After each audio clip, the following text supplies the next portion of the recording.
off. He could feel it happening right now. His mind began to slide sideways and he couldn't stop it. Although, if he was being absolutely honest with himself, Si would have to admit that his brain frequently drifted off somewhere else, even when people weren't talking to him. At times like that, it wasn't that he was thinking of nothing, as his mum and dad or his teacher, Mrs. Chalmers, often believed. It was just that he couldn't always remember on every occasion specifically what he had been thinking of when anybody asked him afterwards. It got him into the most amazing amount of trouble at school and at home. Si's grandpa was practically the only person who didn't nag him about it. "Your brain works like that because you're a free thinker," Si's grandpa once told Si. "Like Leonardo da Vinci or Einstein. And don't forget, they were the boys that changed the world." "Pay attention, Si," snapped the Dream Master. Si blinked. "Sorry." "Your small scrap of dream silk could be very dangerous," the Dream Master said gravely. "You tore it from my dream cloak, remember?" "Of course I remember," said Si. How could he forget? It had happened the first time he'd ever met his Dream Master, when Si had discovered that, with the help of his Dream Master and his dream cloak, he was able to travel through time and space and dream his own dreams. They had been returning from the Valley of the Kings in ancient Egypt, and Si had been gripping so tightly to the hem of the dream cloak that part of it had ripped off in his hands.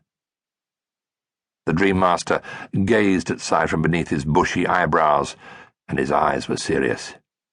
"I worry about what might happen if that piece fell into the wrong hands.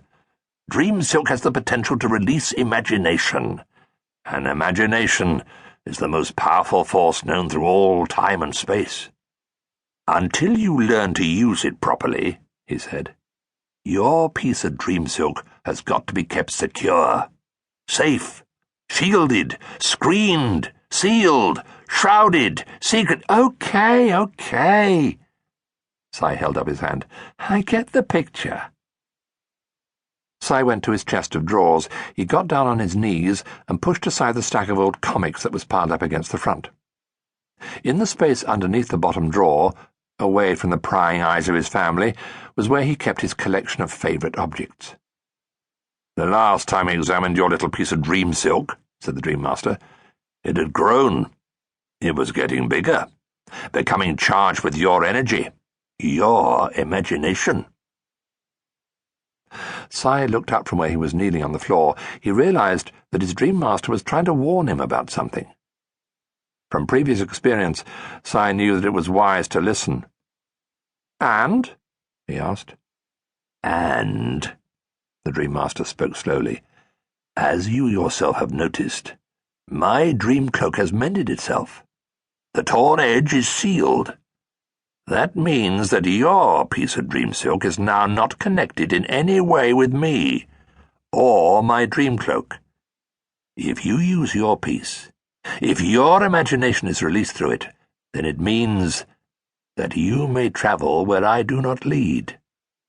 "But I've done that before," said Si, remembering how once or twice, even without the Dream Master's help, he'd slipped into the dream world and managed to think his way out of dangerous situations. The Dream Master raised an eyebrow.